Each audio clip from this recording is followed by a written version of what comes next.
Today's topic of my presentation is Thyristors, Introduction and Characteristic. Main contents of this presentation are: Introduction to Thyristors and its types, Thyristor structures and specifications, basic operations of Thyristors, applications, advantages and disadvantages of Thyristors. Thyristors are semiconductor devices that are used to control the flow of electric current. They are made up of 4 layers of alternating p-type and n-type materials. Thyristors are also known as silicon-controlled rectifiers, SCRs. They are used in a variety of applications such as power control, lighting control, and motor control. The Thyristor was originally developed in the 1950s and was proposed by William Shockley in 1950 and championed by Moll and others at Bell Labs. It was developed in 1956 by power engineers at General Electric, GE, led by Gordon Hall and commercialized by GE's Frank W. Bill Gutzwiller. The name Thyristor is derived from a combination of transistor and thyrotron, an earlier gas-filled tube with a similar function. A thyristor is a 4-layered, 3-terminal semiconductor device. Each layer consists of alternating n-type or p-type material. It is commonly used in adjustable rectification circuits. The main terminals are anode, cathode, and gate. The 2 terminals anode and cathode are connected in series with the load and handle the current through it by controlling the current through the gate terminal. A thyristor is a 4-layer solid-state semiconductor device that contains 3 p-n junctions in series having 3 terminals called anode, cathode, and gate. Like a diode, a thyristor is a unidirectional device as well, but unlike diode, it can be used as an open circuit switch. When we forward bias the anode and cathode, i.e. anode and cathode connected to the positive and negative terminals of a battery, the first p-n junction and last p-n junction, J1 and J3, become forward biased due to break of the depletion layer. The junction J2 remains as reversed biased as no current is provided to the gate. When we supply current to the gate, then the J2 junction layer starts breaking and the current starts flowing in the circuit. When a sufficient positive signal current or pulse is applied to the gate terminal, it triggers the thyristor into a conducting state. A thyristor can only be fully on or off, means it cannot lie in between on and off states similar to transistors. This makes a thyristor unsuitable as an analog amplifier, but useful as a switching device. The characteristics of thyristors are shown here. There are different types of thyristors such as controlled rectifier, SCR, dot triac, gate turn-off switch, GTO, silicon-controlled switch, SCS, dot AC diode, DIAC, unijunction transistor, UJT, programmable unijunction transistor, PUT. Let us discuss them shortly to understand. A silicon-controlled rectifier, SCR, is a 4-layer solid-state current-controlling device. It is mainly used in electronic devices that require control of high voltage and power. A triac is an acronym that stands for triode for alternating current. It is a 3-terminal bidirectional switch that conducts in both directions. It is different from the other silicon-controlled rectifiers in the sense that it can conduct in both the directions, that is, whether the applied gate signal is positive or negative, it will conduct. It can be used for AC systems as a switch. A triac is a three-terminal electronic component that conducts current in either direction when triggered. A gate turn-off thyristor, GTO, is a special type of thyristor, which is a high-power semiconductor device.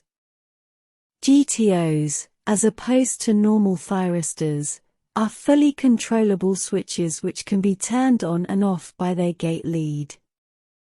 A GTO is a three-terminal, bipolar, current-controlled minority carrier, semiconductor switching device. The terminals are anode, cathode, and gate. It has gate turn-off capability. It can be switched on/off using the gate terminal. A positive current pulse at the gate switches on the GTO, while a negative current pulse at the gate switches it off. A silicon-controlled switch, SCS, is essentially an SCR with an extra gate terminal.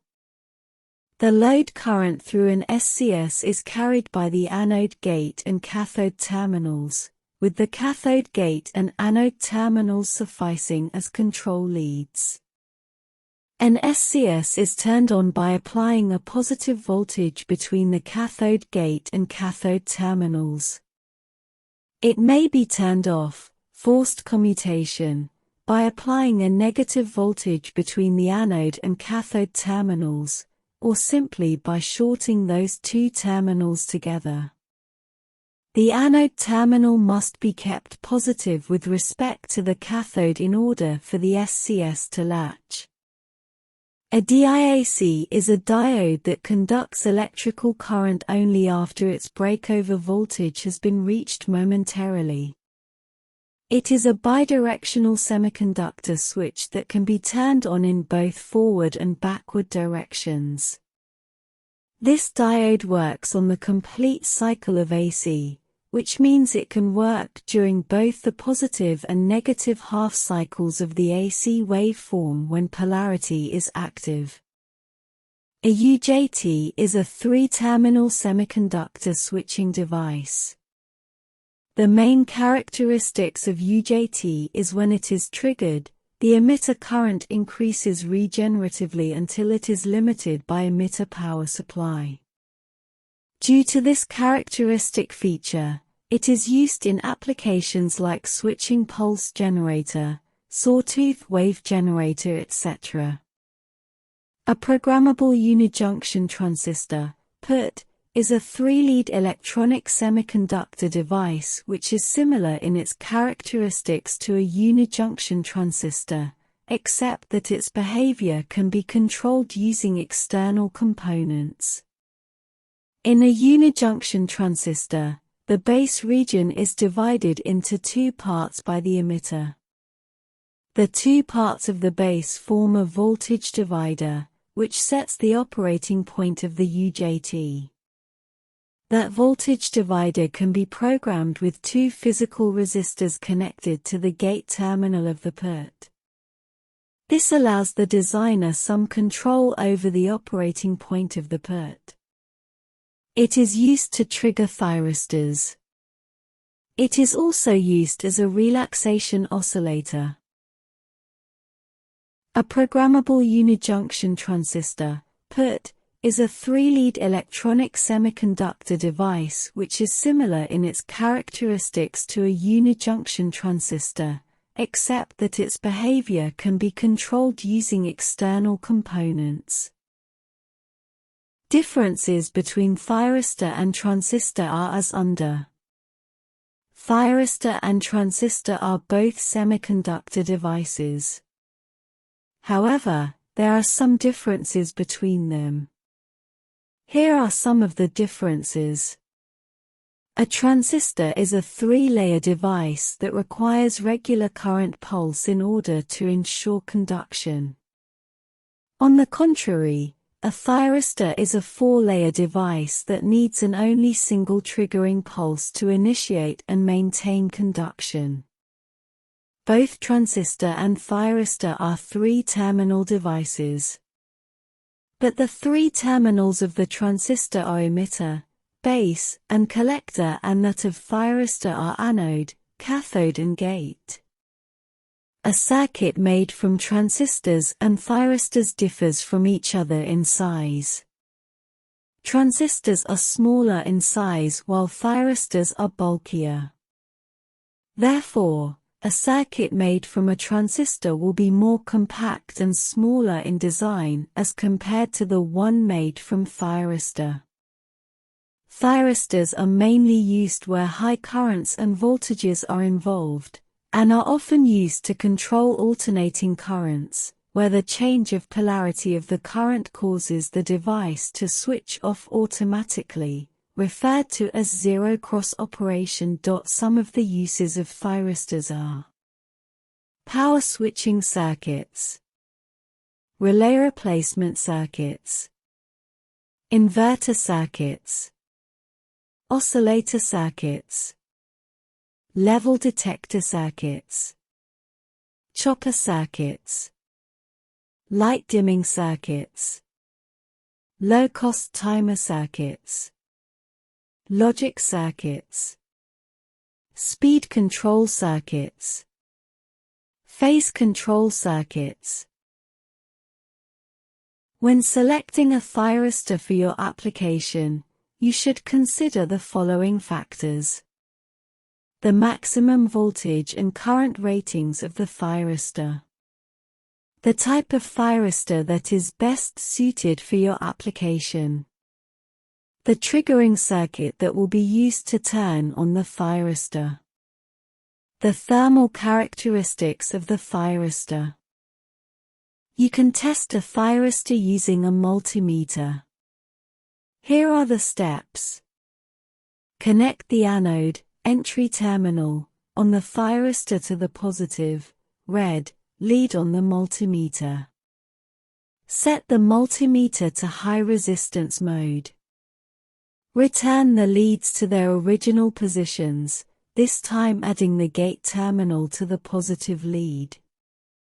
To test a thyristor for faults or defects, we use a multimeter to check the resistance between the anode and cathode terminals.